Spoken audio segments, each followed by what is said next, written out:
इंसानियत इसी को कहते हैं। एक डॉक्टर को जैसे ही एक अर्जेंट सर्जरी के बारे में फ़ोन करके बताया गया, वो जितना जल्दी वहां आ सकते थे आ गए। वो तुरंत ही कपड़े बदलकर ऑपरेशन थिएटर की ओर बढ़े।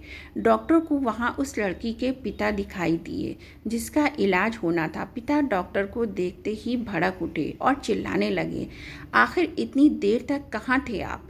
क्या आपको पता नहीं है कि मेरे बच्चे की ज़िंदगी खतरे में है? क्या आपकी कोई जिम्मेदारी नहीं बनती? आपका कोई कर्तव्य है या नहीं?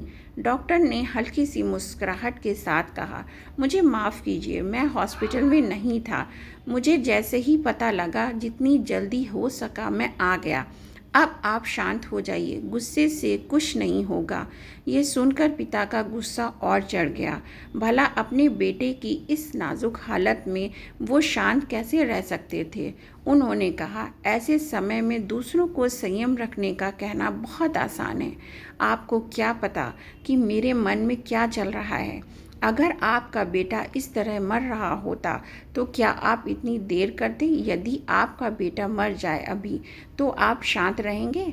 कहिए। डॉक्टर ने स्थिति को भापा और कहा, किसी की मौत और ज़िंदगी ईश्वर के हाथ में है। हम केवल उसे बचाने का प्रयास कर सकते हैं। आप ईश्वर से प्रार्थना कीजिए और मैं अंदर जाकर ऑपरेशन करता हूँ। ये कहकर डॉक्टर अंदर चले गए। करीब 3 घंटों तक ऑपरेशन चला। लड़के के पिता भी धीरज के साथ बाहर बैठे रहे। ऑपरेशन के बाद जैसे ही डॉक्टर बाहर निकले, वे मुस्कुराते हुए सीधे पिता के पास गए और उन्हें कहा, ईश्वर का बहुत ही आशीर्वाद है, आपका बेटा अब ठीक है। अब आपको जो भी सवाल पूछना हो पीछे आ रही नर्स से पूछ लीजिएगा। ये कहकर वो जल्दी से में चले गए। उनके बेटे की जान बच गई, इसके लिए वे बहुत खुश तो हुए, पर जैसे ही नर्स उनके पास आई, वे बोले, ये कैसे डॉक्टर हैं? उन्हें किस बात का गुरूर है?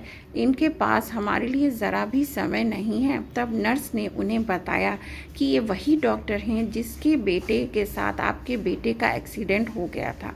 उस दुर्घटना में इनके बेटे की मृत्यु हो गई और हमने जब उन्हें फ़ोन किया गया तो वे उसकी क्रियाक्रम कर रहे थे और सब कुछ जानते हुए भी वो यहाँ आए और आपके बेटे का इलाज किया।